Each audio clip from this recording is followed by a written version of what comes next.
अच्छा स्टूडेंट्स, आप लोग पढ़ चुके हैं गॉसेस लॉ के बारे में, ठीक है। Gauss's law for point charge and Gauss's law for multiple charges, ठीक है। तो अब हम डिस्कस कर लेते हैं एप्लीकेशन ऑफ गॉसेस लॉ, ठीक। तो आपको मैंने बताया कि गॉसेस लॉ हमारे पास कन्वीनियंट मेथड है electric field intensity find out करने का, ठीक है। तो उसके लिए कुछ रूल्स हैं। सबसे पहला रूल है draw an imaginary closed surface. हम लोगों ने जिस पॉइंट पे भी electric field intensity find out करनी होती है उसके अराउंड हम लोग एक इमेजिनरी सरफेस ड्रा करते हैं, ठीक है। उस सरफेस को कहा जाता है गॉसियन सरफेस, ठीक है जी। गॉसियन सरफेस की डेफिनेशन मैं आपको बता देती हूँ।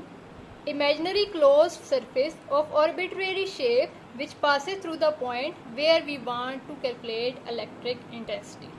मीन्स गॉसियन सरफेस क्या है? एक हमारे पास इमेजिनरी सरफेस है किसी भी शेप की, आर्बिट्रेरी शेप की है, ठीक है, जो उस पॉइंट के अराउंड होती है जिस पॉइंट पे हम लोगों ने electric field intensity find out करनी है, ठीक है। ये क्लियर होगा फर्स्ट पॉइंट।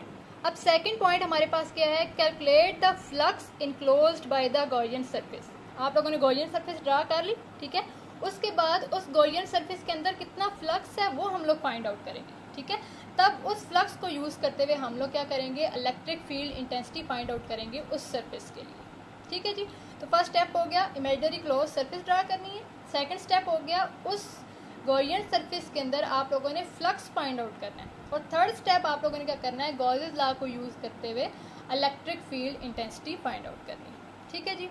तो मैंने यहाँ पे एक केस लिया है होलो चार्ज्ड स्फीयर का। होलो क्या होता है? होलो होता है मीन्स अंदर से जो खाली होता है, जैसे एक पाइप है, प्लास्टिक पाइप है ना, ठीक है। उसके बाहर तो इन्वेलप होता है लेकिन अंदर से वो खाली होगा तो वो होलो होगा, ठीक है। तो होलो चार्ज स्फीयर मैंने ले लिया एक, ये मैंने एक स्फीयर ड्रा किया है ब्लैक में, ये इसकी सरफेस है, ठीक है। ये ब्लैक मार्कर से जो मैंने ड्रा किया है ये होलो चार्ज स्फीयर की सरफेस है। उस सरफेस को हम लोगों ने कर दिया चार्ज्ड, मीन्स हम लोगों ने इस पर क्या कर दिया? पॉजिटिव चार्ज डिस्ट्रीब्यूट कर दिया, ठीक है। ये रेड कलर से पॉजिटिव चार्ज है। इस पॉजिटिव चार्ज की वजह से आपको पता है इलेक्ट्रिक फील्ड क्या होगी? आउटवर्ड। तो ये मैंने एरोज ड्रा किए हैं इलेक्ट्रिक फील्ड आउटवर्ड शो करने के लिए, ठीक है। पूरा ड्रा नहीं किया। तो इस पॉजिटिव चार्ज की वजह से इलेक्ट्रिक फील्ड आ गया हमारे पास आउटवर्ड। अब हमने ये रेड कलर की जो आपको नजर आ रही है ये एक गॉसियन सरफेस ड्रा की है, ठीक है। Imaginary surface means Gaussian surface, ठीक है। इस गॉसियन सरफेस के अंदर एक हम लोगों ने पॉइंट लिया है P। इस पॉइंट पे हम लोगों ने electric field intensity find out करनी है, ठीक। एक दफ़ा मैं दोबारा आपको बता दूं कि हमारे पास जो चार्ज है वो सिर्फ और सिर्फ स्फीयर की सरफेस पे है, ठीक है। और उसकी वजह से जो फील्ड है वो भी हमारे पास आउटवर्ड आ रही है, मीन्स इस गॉसियन सरफेस के अंदर हमारे पास कोई चार्ज नहीं है, ठीक है। और ये जो पॉइंट है वो गॉसियन सरफेस के अंदर है, इसमें हम लोगों ने इलेक्ट्रिक फील्ड फाइंड करनी है। फ्लक्स का आपको पता है, आप लोगों ने गॉसेस लॉ को यूज़ करते हुए अगर गॉसेस लॉ की मैथमेटिकल फॉर्म देखें तो ये आपके पास होती है total flux is equal to charge enclosed inside the surface divided by permittivity of free space, ठीक है। तो इस होलो चार्ज स्फीयर के अंदर हमने देखा चार्ज ज़ीरो है, मीन्स Q ज़ीरो है। जब Q ज़ीरो हम लोग यहाँ पे पुट करेंगे तो फ्लक्स आपके पास आ जाएगा zero, means inside the hollow charge sphere flux will be zero, ठीक है। अब आपने ये भी मैथमेटिकल फॉर्म देखी होगी फ्लक्स की, E dot A means electric field और ए हमारे पास आ जाएगा एरिया, ठीक है। तो फ्लक्स हमारे पास किसकी इक्वल है? इलेक्ट्रिक फील्ड और एरिया का प्रोडक्ट। जब हमारे पास फ्लक्स ज़ीरो है, अभी हम लोगों ने देखा फ्लक्स हमारे पास ज़ीरो है, ठीक है ना। जब यहाँ पे पुट करेंगे तो ये आ जाएगा zero is equal to E dot A, means E और ए का प्रोडक्ट जो है वो आ गया ज़ीरो। अब E और ए का प्रोडक्ट कैसे ज़ीरो हो सकता है? ए इसमें तो ज़ीरो नहीं हो सकता, मीन्स एरिया ज़ीरो नहीं हो सकता क्योंकि हमारे पास गॉसियन सरफेस तो है।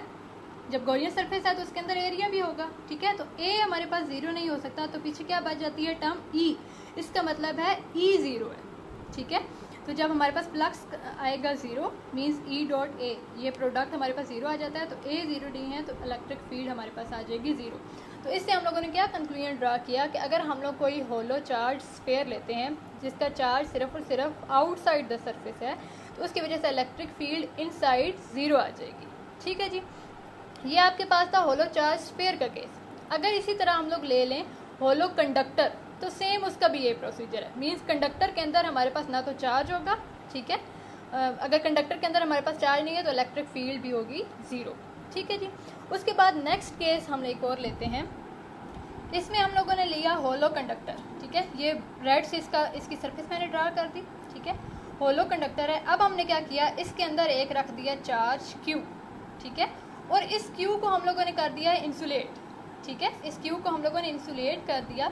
इसका मतलब है there is no transfer of charge from one surface to another, ठीक है ना, इंसुलेशन है तो चार्ज यहाँ से इस सरफेस में ट्रांसफ़र नहीं हो सकता, ठीक है। अब ये हम लोगों ने ये ब्लैक डॉट्स नज़र आ रहे हैं आपको, यहाँ पे मैंने इसको मेंशन किया भी है गॉसियन सरफेस, तो ये हमारे पास एक गॉसियन सरफेस है स्फेरिकल फॉर्म में, ये डॉटेड ब्लैक में, ठीक है जी। और ये जो चार्ज है इनसाइड, इसकी वजह से हमारे पास फील्ड आएगी, इलेक्ट्रिक फील्ड आउटवर्ड, क्योंकि ये पॉजिटिव चार्ज है और पॉजिटिव चार्ज की वजह से इलेक्ट्रिक फील्ड होती है आउटवर्ड, ठीक है। अब जब ये गॉसियन सरफेस देखें तो इसके अंदर चार्ज नहीं होना चाहिए, ठीक है। क्यों नहीं होना चाहिए?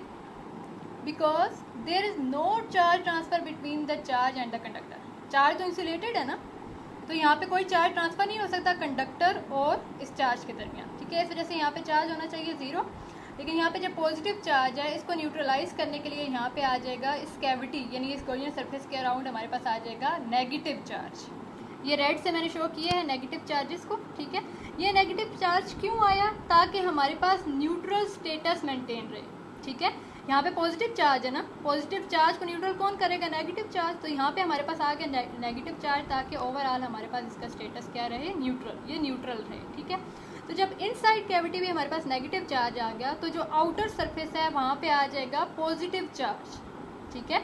इस नेगेटिव चार्ज को न्यूट्रलाइज करने के लिए यहाँ पे आ जाएगा हमारे पास पॉजिटिव चार्ज, तो ओवरऑल हमारे पास ये रहेगा न्यूट्रल। इसका मतलब है हमारी आउटर सरफेस पे कितना चार्ज आया? जितना इंटरनल कैविटी में है, ठीक है। सिर्फ ऑपोजिट है ना, मैग्नीट्यूड तो सेम रहेगा। क्यू चार्ज यहाँ पे है तो क्यू चार्ज यहाँ पे भी रहेगा, ठीक है जी। ये आपका टॉपिक एक क्लियर हो जाता है। यहाँ पे एप्लीकेशन ऑफ गॉसियन लॉ और भी हैं, ठीक है ना। इनफाइनाइट शीट ऑफ चार्जेस है, इसके अलावा आपके पास ऑपोजिटली चार्ज पैरेलल प्लेट्स है, तो वो हम लोग अगले लेक्चर में डिस्कस कर लेंगे, ठीक है। यहाँ तक आपका टॉपिक हो जाता है एंड।